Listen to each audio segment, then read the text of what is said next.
ఒకరోజు పెద్ద గాలి తుఫాన్ వచ్చిందంట. చెట్లు పడిపోయినాయి, గోడలు పడిపోయినాయి. ఆ స్థలం అంతా చాలా ప్లేసెస్ నాశనం అయిపోతే ఆ స్థలంలో ఏసన్ గారు ఉన్నారంట. కొంతమంది వచ్చి ఒక ఇన్ఫర్మేషన్ ఇచ్చారు ఏసన్ గారికి, because they want that to happen. అది జరగాలని కోరుకున్నారు ఏసన్ గారి జీవితంలో. అయ్యా అన్న, మేము ఒక విషయం విన్నామని సర్కాస్టిక్గా చెప్పారంట. నువ్వు చచ్చిపోయావు అనుకుంటున్నారు అందరూ అన్నారంట. ఆ తుఫాన్లో గోడలు పడిపోయి ఎక్కడో చచ్చిపోయావు నువ్వు అనుకున్నారు. నువ్వు చచ్చిపోయావు అనుకుని నువ్వు ఇంకా బతుకున్నావే అన్నట్టు మాట్లాడారంట. He was very hurt. చాలా బాధపడి ఆయన ఈ మాటలు రాశారు.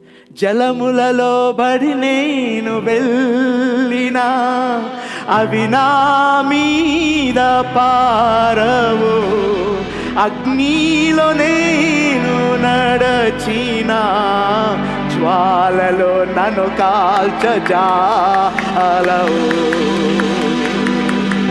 గట్టిగా గట్టిగా, if you really understand this.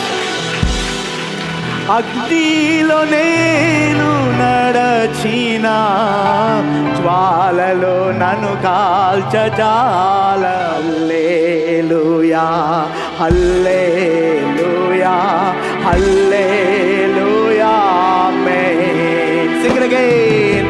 Hallelujah hallelujah hallelujah amen. మరొకసారి పాడదాం. హల్లెలూయా.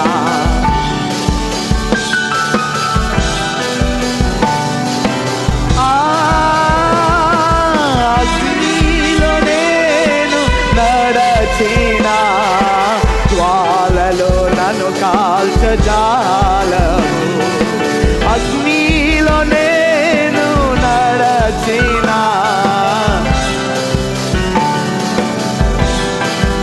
అందరూ కలిసి హల్లెలూయా